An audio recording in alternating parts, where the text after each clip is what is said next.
আসসালামু আলাইকুম প্রিয় আইসিটি শিক্ষার্থীরা, আশা করি মহান রবের অশেষ রহমতে তোমরা অনেক ভালো আছো। আজকের ক্লাসে আমরা আরো একটু সরলীকরণ করব এবং বোর্ডের যে সরলীকরণটা তোমরা দেখতে পাচ্ছ এটা কিন্তু আগের ক্লাসে করানো হয়েছিল, খুবই সুন্দরভাবে ব্যাখ্যা সহকারে বোঝানো হয়েছিল।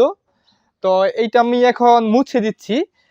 এখন আমরা আজকে নতুন ধাপের নতুন পদ্ধতিতে এবং নতুন নিয়মের সরলীকরণ শিখব। সেটা আমি প্রথমে বোর্ডে উঠিয়ে নিচ্ছি। সরলীকরণটা অনেকটা এরকম হতে পারে। এটা হচ্ছে আমার সরলীকরণ। এখন এটাকে কি করতে পারি, এটার মধ্যে তো কিছু কমন যায় না। আগের ক্লাসে যেটা করাইছি এটার মধ্যে কমন যায়। এর আগের ক্লাসেও যেটা করাইছি এটার উপরে হোলবার ছিল, এই হোলবারকে আমরা ভেঙে ভেঙে কাজ করেছি। এটা যেহেতু কমন যায় না, এটা আমরা একটা সূত্রের মধ্যে ফেলতে পারি, উপপাদ্যের মধ্যে। সেটা হচ্ছে বিভাজন উপপাদ্য, অর্থাৎ গুণ করা। দেখো এইটার সাথে আমরা এটা গুণ করতে পারি, তাহলে কি লিখতে পারি? A into A not, A into A not আমরা করলাম। এরপরে কি করতে পারি? এইটার সাথে আবার এইটা, অর্থাৎ এ ইন্টু বি নট। দেখো প্রিয় শিক্ষার্থীরা, আমি কিন্তু যে কাজটা এখানে করেছি সেটা হচ্ছে এর সাথে দুইটাকেই গুণ করেছি। যেহেতু মাঝখানে প্লাস চিহ্ন, তাই আমি এখানে প্লাস দিয়েছি।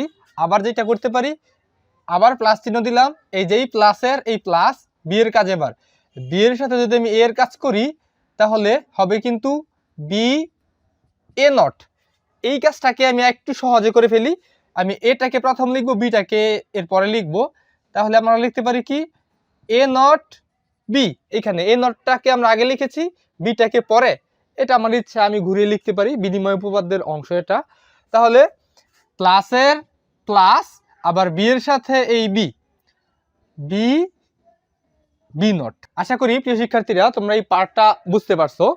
এরপরে আমরা কি করতে পারি? দেখো এখানে এ ইন্টু এ নট, এখানে বি ইন্টু বি নট। এটা কিন্তু মৌলিক উপপাদ্যের গুণের উপপাদ্যের মধ্যে পড়েছে। সেটা কি?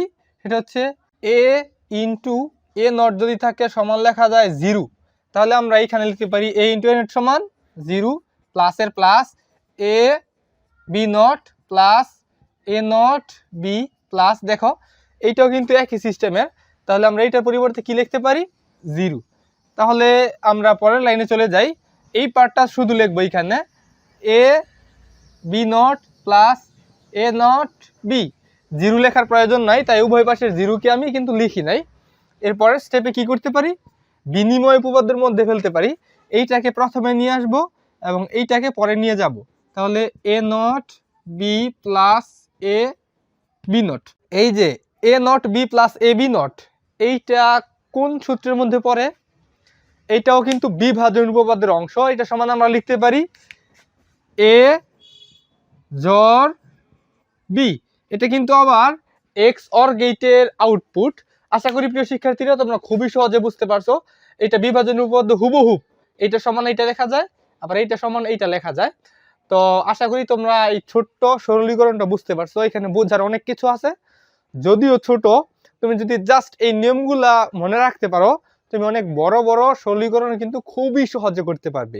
তো দেখা হচ্ছে পরবর্তী ক্লাসে আর নতুন ধাপের নতুন সিস্টেমের কোনো সরলীকরণ নিয়ে। আজ এই পর্যন্তই। আল্লাহ হাফেজ।